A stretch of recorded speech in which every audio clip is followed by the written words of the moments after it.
বৈঠক ফলপ্রসূ হয়নি এবং আন্দোলন চলবে বলে জুনিয়র ডাক্তারদের দল থেকে জানিয়ে দেওয়া হয়েছে। অবস্থান বিক্ষোভ তুলে নিলেও কোনো রকম সদুত্তর না পাওয়ায় আন্দোলন চলবে বলে জানিয়েছেন ডাক্তার কিঞ্জল নন্দ।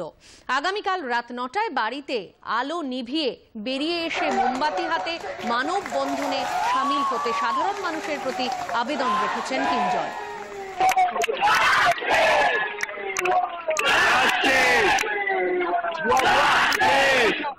বৈঠক তো ফলপ্রসূ হয়নি, তার কারণ যে ঘটনা ঘটে গিয়েছিল 9 তারিখ, 12 তারিখ, 14 তারিখ, এই সমস্ত বিষয় তাদের উদাসীনতা, তাদের ব্যর্থতা নিয়ে আমরা প্রশ্ন তুলেছিলাম এবং সেই প্রশ্নের কোনো সদুত্তর ওনারা কেউ দিতে পারেন এবং বেশ কিছু ক্ষেত্রে ওনারা চুপ থেকেছেন এবং দায় মেনে নিয়েছেন যে হ্যাঁ আমরা ব্যর্থ হয়েছি। কিন্তু আমরা প্রথম যে কাজটা করি, যে ডেপুটেশন, যেটা আমাদের উদ্দেশ্য ছিল ডেপুটেশনটা দেওয়ার, সেই ডেপুটেশনটা দিই শুধু নয়, আমরা পাঠ করে দিই এবং উনি খুব গ্ল্যাডলি ওটা অ্যাকসেপ্ট করেন এবং তারপরে এই সমস্ত চলতে থাকে এবং যথারীতি ওনারা কোনোরকম কোনো সদুত্তর দিতে পারেননি। তাই আমাদের ধৈর্যচ্যুতি ঘটে, ওনাদেরও বুঝতে পারছিলাম একই কথা বারবার ঘুরিয়ে ঘুরিয়ে বানিয়ে বলতে হচ্ছে। তাই আমরা আমাদের ওই যে স্পাইনটা নিয়ে গেছিলাম ওটা ওখানে রেখে ওনাদেরকে দিয়ে আমরা চলে আসি। আমাদের অবস্থান বিক্ষোভ এই মুহূর্তে উঠে যাচ্ছে, কিন্তু ন্যায় বিচারের যে আন্দোলন, সেই আন্দোলন 5 দফা দাবিতে যে আমাদের আন্দোলন, সেই আন্দোলন কিন্তু চলছে, এখনো চলবে এবং আগামীকাল 4 তারিখ রাত 9টায় সমগ্র রাজ্যবাসী তথা দেশবাসীকে অনুরোধ করছি, আপনারা ঘরের আলো বন্ধ করে মোমবাতি নিয়ে, প্রদীপ নিয়ে বাড়িতে বা রাস্তায় আসুন এবং রাস্তায় নেমে মানববন্ধন তৈরি করুন। আন্দোলনকারীদের চাপে এমনিতেই বিপর্যস্ত কলকাতা পুলিশ, তারপর যদি এরকম দুষ্টুমি হয় তাহলে তো আর কথাই নেই। বিবি গাঙ্গুলি স্ট্রিটে সারা রাত রাস্তায় বসে চোখ বড় বড় করে ধর্নায় ডাক্তাররা, আর ব্যারিকেডের ওপারে সরকারের দেওয়া চেয়ারে ঘুমন্ত পুলিশ বাহিনী। তারপর দুষ্টুমিটা দেখুন ভোর 3:45 নাগাদ। যদিও বিতর্ক রয়েছে যে যখন তখন যেখানে খুশি জাতীয় সঙ্গীত গাওয়া উচিত কিনা। এখন একটু বিরতি, পরে রয়েছে আরো খবর। ভালো জিনিসের সময় তো লাগেই, সৌন্দর্য ফুটিয়ে তুলতে সময় তো লাগেই। বিউটিফুল ডিজাইনস টেক টাইম, কিন্তু কেওয়াইসি আপডেট কয়েক মিনিটই। কেওয়াইসি আপডেট এখন ঘরে বসেও করিয়ে নিতে পারেন। Registered email, registered mobile number, online banking দ্বারা, আধার, ওটিপি বেস ই কেওয়াইসি দিয়ে, নয়তো ভিডিও কেওয়াইসি দ্বারা। এমনকি অ্যাকাউন্টও ঘরে বসেই খোলা যেতে পারে। আরবিআই কি বলে এদের মুখে শুনুন, জেনে রাখুন, সতর্ক থাকুন। I am living my best life because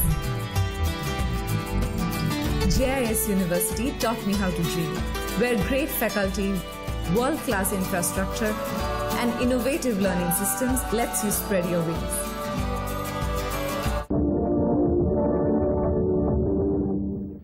নারী এবং শিশুদের ওপর যৌন নির্যাতনের দোষীদের ফাঁসির সংস্থান সম্বলিত অপরাজিতা মহিলা ও শিশু ফৌজদারি সংশোধনী বিল 2024 বিধানসভার বিশেষ অধিবেশনে আজ গৃহীত হলো। বিলটি পেশ করেন আইনমন্ত্রী Malay Ghatak. Honorable Minister, Department of Judicial, may I now move the motion for consideration of the bill. To move that the Aparajita Women and Child West Bengal Criminal Laws Amendment Bill 2024 as settled in the Assembly be passed. Sir, I beg to move that the Aparajita Women and Child West Bengal Criminal Laws Amendment Bill 2024 be taken for consideration. ঠিক আছে। এরপর মুখ্যমন্ত্রী মমতা বন্দ্যোপাধ্যায় তাঁর বিবৃতিতে বলেন, এই বিল ঐতিহাসিক। আরজিকরের ঘটনায় গভীর শোক প্রকাশ করেন তিনি। Sir, on behalf of West Bengal people, a model bill and historic bill, the Aparajita Women and Child West Bengal Criminal Laws Amendment Bill 2024 কে সম্পূর্ণভাবে সমর্থন জানাতে আপনার অনুমতিতে আমি এখানে সমর্থনে কয়েকটি কথা বলতে এসেছি। যে মেয়েটি নির্যাতিত হয়েছে তার জন্য আমি শোক জ্ঞাপন করছি। সাথে সাথে সারা ভারতবর্ষে যারা ধর্ষিতা হয়েছেন, যারা নির্যাতিত হয়েছেন, তাদের সকলের বিরুদ্ধে যে অত্যাচার হয়েছে, সেই অত্যাচারের করুণ কাহিনী আপনাদের একটি কথাতেও আমি শুনলাম না। তাদের সকলের ব্যাপারেও এই সভা শোক জ্ঞাপন করছে, এটা আমি আবেদন করব এবং তাদের পরিবারবর্গকে সমবেদনা জানাচ্ছি। বিরোধী দলনেতা শুভেন্দু অধিকারী এই বিলে তাঁদের সমর্থনের কথা জানান। On behalf of BJP Legislature Party, I as leader of opposition fully support this bill named the Aparajita Women and Child West Bengal Criminal Laws Amendment Bill 2024. বিলটি আইনে রূপান্তরিত হবে কিনা সেই নিয়ে অবশ্য ধোঁয়াশা তৈরি হয়। বিরোধী দলনেতা শুভেন্দু অধিকারী বলেন, এই বিল আইনে পরিণত হওয়ার ক্ষেত্রে রাজ্য সরকারকে দায়িত্ব নিতে হবে। মুখ্যমন্ত্রী মমতা বন্দ্যোপাধ্যায়ের বক্তব্য, এই ক্ষেত্রে রাজ্যপালের সম্মতি জরুরি, তারপরে রাজ্য সরকারের দায়িত্বের প্রশ্ন আসে। এই ধরনের গুরুত্বপূর্ণ, মিনিংফুল, সংবেদনশীল বিল আনার ক্ষেত্রে যে process, procedure, rules, constitution, concurrent list সবটা মানা হয়েছে কিনা আমার অন্তত জানা নেই। আমি এ নিয়ে আজকে প্রশ্ন করতে চাই না, কিন্তু যারা এনেছেন সরকার পক্ষ, responsibility goes to state government. এই বিলের রুলসে পরিণত করার দায়িত্ব পশ্চিমবঙ্গ সরকার এবং যিনি বিল পেশ করেছেন on behalf of West Bengal state government, law and judiciary minister as a whole, chief minister যিনি ক্যাবিনেটকে লিডারশিপ দেন, তাকে নিতে হবে। বিরোধী দলনেতা কতগুলো কথা বললেন, রুলসে পরিণত করার দায়িত্ব কার্যকর হবে কি? গভর্নরকে, মাননীয় গভর্নরকে বলুন এটাকে সই করে দিতে বিলটা, তারপরে যদি কার্যকর না হয় তার দায়িত্ব আমাদের, তার দায়িত্ব আমাদের। আরজিকর কাণ্ডের প্রতিবাদে জুনিয়র ডাক্তারদের আন্দোলন চলছে এবং তাদের পাশে দাঁড়িয়েছেন সাধারণ মানুষ।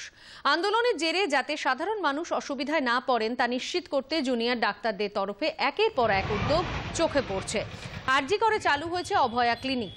দক্ষিণ 24 পরগনা ডায়মন্ড হারবার মেডিকেল কলেজের জুনিয়র ডাক্তাররাও অভয়া ক্লিনিক চালু করেছেন। এই চিকিৎসা শিবির গড়ে উঠেছে ভারত সেবাশ্রম সংঘের মাঠে, সেখানে রোগী দেখছেন তারা। আন্দোলনকারী জুনিয়র ডাক্তাররা জানান, এই মুহূর্তে হাসপাতালে রোগী পরিষেবা দেওয়া সম্ভব নয়, কারণ এখনো হাসপাতালকে তারা নিরাপদ মনে করছেন না। মুর্শিদাবাদ মেডিকেল কলেজ হাসপাতালের জুনিয়র চিকিৎসকেরা অভয়া রক্তদান মঞ্চ গড়ে তুলে ধারাবাহিক রক্তদান কর্মসূচি সূচনা করছেন। 5 সেপ্টেম্বর পর্যন্ত এই কর্মসূচি চলবে।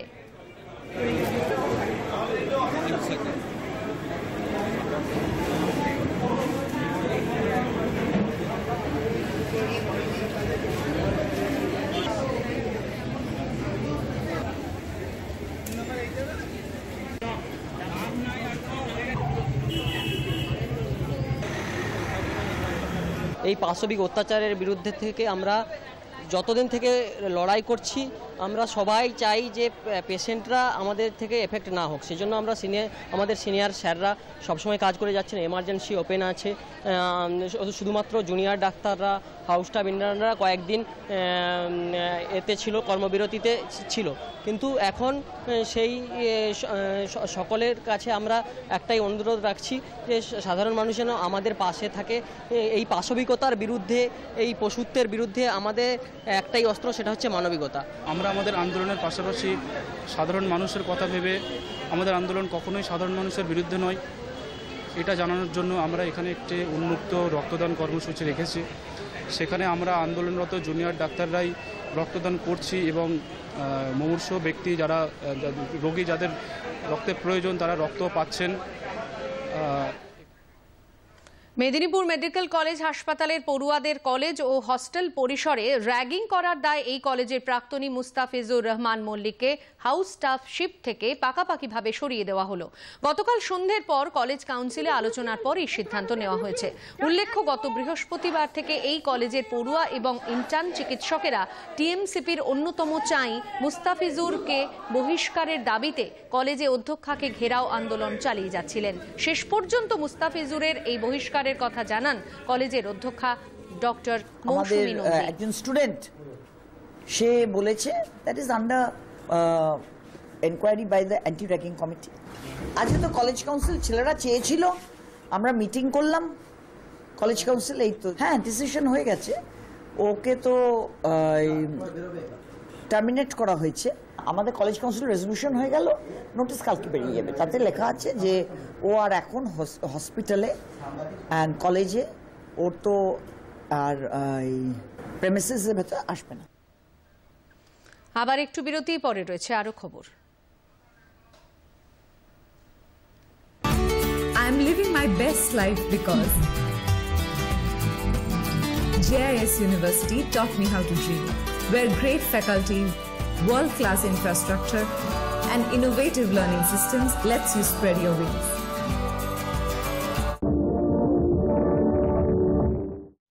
আরজিকরের ঘটনায় অভিনব প্রতিবাদ জানালো গৌড়ীয় বৈষ্ণব সংস্থার মালদা শাখা। আজ সকাল থেকে রাজ হোটেল মোড় এলাকায় একটি মঞ্চ থেকে উদয়াস্ত হরিনাম সংকীর্তনের মাধ্যমে প্রতিবাদে সামিল হন বৈষ্ণবীরা।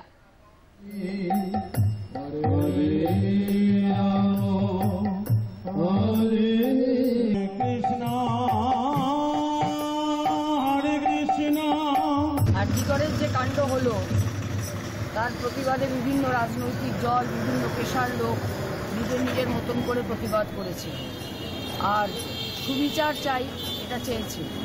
কিন্তু আমরা যারা বৈষ্ণবতার পথে আছি তারা সব প্রার্থনাই ভগবানকেই জানাই। তাই এই আজকের এই যে চারিদিকে অশান্তি, দুর্ঘটনা, নারকীয় কাণ্ড হচ্ছে সেটা যাতে আর না হোক তার জন্য প্রতিবাদ জানানো। আরজিকর কাণ্ড সহ রাজ্যে ধারাবাহিক নারী নির্যাতনের ঘটনায় দোষীর বিচার এবং মুখ্যমন্ত্রী মমতা বন্দ্যোপাধ্যায়ের পদত্যাগের দাবিতে ধর্মতলায় আজ বিজেপি ধর্ণা আন্দোলন ষষ্ঠ দিনে পড়ল। মঞ্চে ছিলেন বিধানসভার বিরোধী দলনেতা শুভেন্দু অধিকারী, অগ্নিমিত্রা পল সহ বিজেপির শীর্ষ নেতৃবৃন্দ।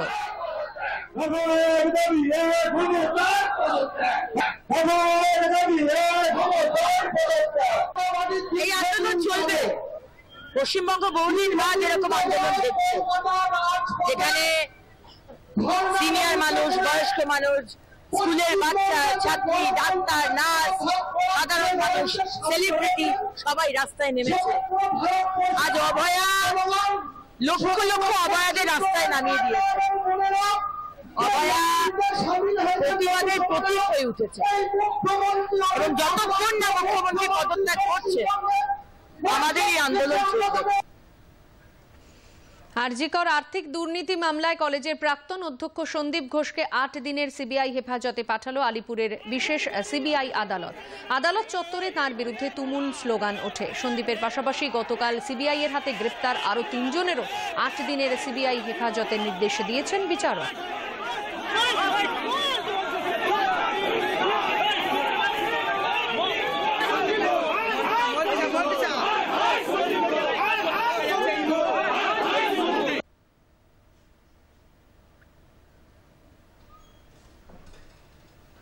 শেষ করার আগে শীর্ষ সংবাদ আরো একবার।